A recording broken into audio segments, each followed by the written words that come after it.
Some state coordinators of a cooperative group, the Nigeria Cooperative Women Alliance, have staged a protest to demand the empowerment of women in the organization following years of contribution without any form of empowerment. Carrying placards with various inscriptions, the women asked for the refund of all the payments they made to the organization so far. You collected from us, bring them back. Yes, this is our money from It is a protest to the National Secretariat of the Nigeria Cooperative Women Alliance to ask questions bordering on why the association is yet to empower women in the 36 states of the Federation after years of monthly contribution to assist them financially. The women accuse the president of the group of sharp practices. Mrs. Eka used to collect money from women. She has been collecting money from us, collecting money from women since we were elected up to today. Nothing is happening. She said she will give us loan. She will try to get money for us for loan. No loan, nothing. And all the women gave her money, a lot of money, not a small money. Since 2010, Eka has not delivered what she has been asking us for. She has been collecting a lot of money from states. We have evidence here that we can show you. In so many accounts, she have not done anything that she has, said. She will tell us she wants money, we should pay money for microfinance. She will tell us the 37%, 35% affirmative action.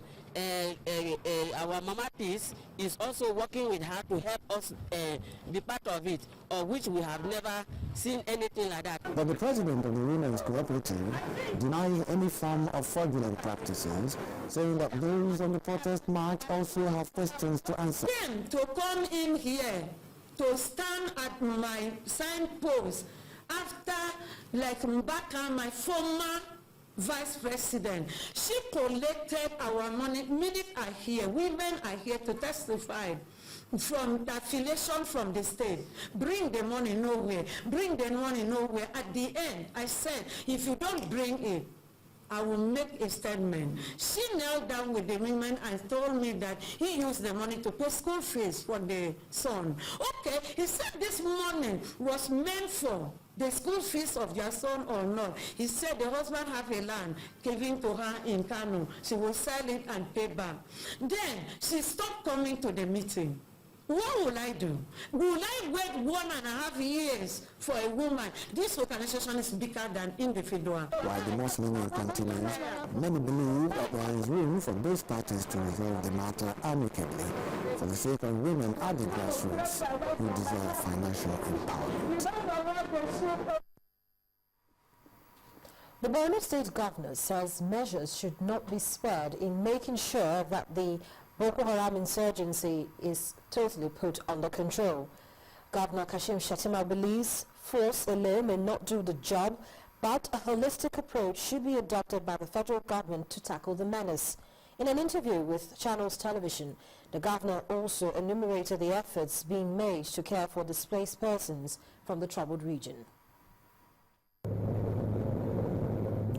Borno State is worst hit by the ongoing Boko Haram insurgency in all the states in Nigeria's northern region.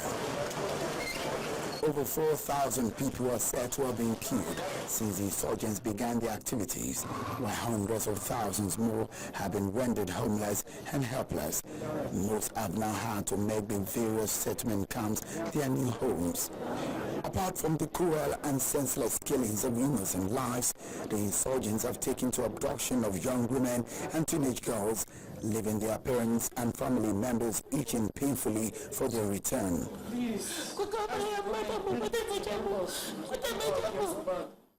One man who is burdened with the desire of seeing peace return, especially to Borno State, is the governor, Kashim Shettima. With about a dozen local government areas under his care reportedly claimed by the insurgents as their territories, Mr. Shettima tells us his state has seen the worst in these past years. The number of internally displaced people in Borno is about the highest in Africa. We have up to 2 to 2.5 million of our people displaced. Some are in Niger Republic, some are refugees in Cameroon, and a lot of them are dispersed across the nooks and crannies of this country. But the preponderant percentage of them are in the city of Maiduguri. We have over 1 million refugees in Maiduguri that stream in from all the outlying local government areas. Certainly, it's impacting negatively on our finances. For the past 3.5 years, it has been a battle royal on how to keep our head above the water level. Nearly 20 local governments are beyond our reach. Maiduguri has been effectively encircled by the Boko Haram. Solution, and a permanent one at that. That's what most Nigerians are seeking in the now Boko Haram besieged areas. Foreign military assistance has been sought, but is force the way out? My own belief, my own take on is that we have to adopt a holistic approach towards addressing the issues at stake, because the Boko Haram phenomenon is a problem born out of social exclusivity. Beneath the mayhem of Boko Haram, underneath the nihilism lies the underlying cause, which is extreme poverty. So, but definitely we are going to reclaim our land with the assurances we have gotten, with the renewed commitment we have extracted. We believe that in the next couple of weeks, we are going to reclaim our land. The civilian JTF, very vibrant young men, are ready to lay down their lives. Certainly, the people in the areas where the insurgents have mostly focused their attacks cannot wait to have their lives back. Perhaps exercising their franchise come next year might be too much to wish for. Well, for me, elections really doesn't matter for now. Let's safeguard the lives of the people. Believe me, our people are in real mess. Our society is in a real step up. So people are dying like flies. So anybody with a modicum of conscience and common sense will not overflow the issue of elections. Once we can reestablish a semblance of peace and security, the people are itching to go back to their homes. The nation is indeed in a difficult time, one that now requires all to sing in unison against terrorism. For a fact, we may not all be able to carry guns, but we can all help in lending a voice in our own individual capacity. Shane Kimbaloye, reporting for Channels Television News. Well, the argument for the introduction of electronic voting system is up again, as Lagos State Governor Mr. Fashola insists that it is in the best interest for Nigeria. At a demonstration exercise in the operation of the electronic voting machine in Lagos, Governor Fashola said it would not only save Nigerians the stress experienced during voting, but it would also save the nation extra cost. Our correspondent Kelvin Obitin reports. This meeting comes barely a month after Governor Fashola returned from a fact-finding visit to the Election Commission in India to see how the election process is run. If we were having problems by population 6 to 7 or 8 times the headache we should be having. Going by the success recorded on the use of electronic voting machine in India and a few African countries like Namibia, the governor decides to invite the manufacturer to show Nigerians how the EVM works. Once the program is hard-coded, the software is hard-coded inside this controller and it cannot be changed or manipulated by anybody. To get a better understanding, a mock voting process ensued to demonstrate the effectiveness of the electronic voting machine. Besides being portable and affordable, observers say the EVM is capable of overcoming a lot of electoral challenges. The question is, how does it fit our electoral system? One thing it is, a one-time programmable controller it is having, and it cannot be manipulated and it cannot be hijacked by any of the persons. From my observation, the electronic voting machine, is immune to manipulation. It has its backup. It's faster in terms of operation. It's easily monitored, and duplication of votes cannot hold sway. What the Electoral Commission told me, that each one is about 50,000 naira. So if you wanted to do 160,000 polling stations, which is what we have, 120,000 polling stations, which is what we have in the country, will cost you about 6 billion naira. That's a lot of saving. We spent 80-something billion naira in the last election. So even if you wanted to buy 2 machines per polling unit, from the figures, I have to verify that figure, but it will cost you about 12 billion naira.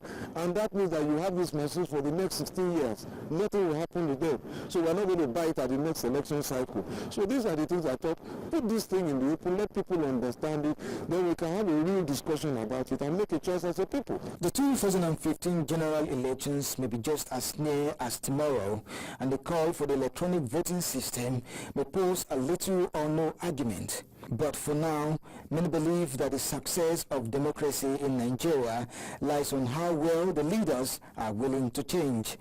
Kelvin Obeti, Channels Television News. Well, efforts aimed at repositioning farming in Ogun State, southwest Nigeria, has received a boost with the commissioning of a farmers' market in the state.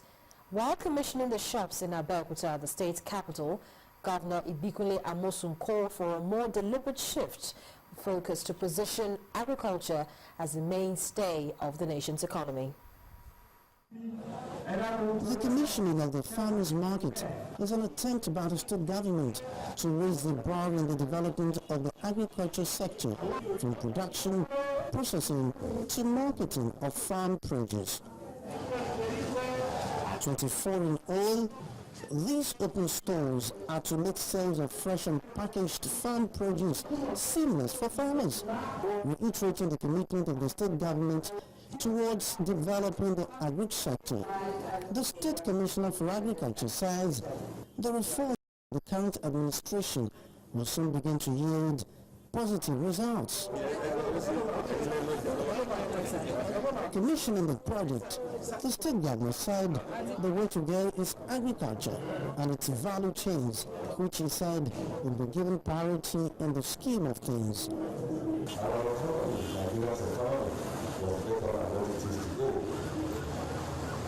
In those days, we will see that if the process for agriculture that our fathers use, we do all of those other social services. We were through agriculture that will give us free education. We were through agriculture that will give us official transfers, delivery services. We were through agriculture that will give all of those wonderful things. I am happy that the state government is taking the role by the hand.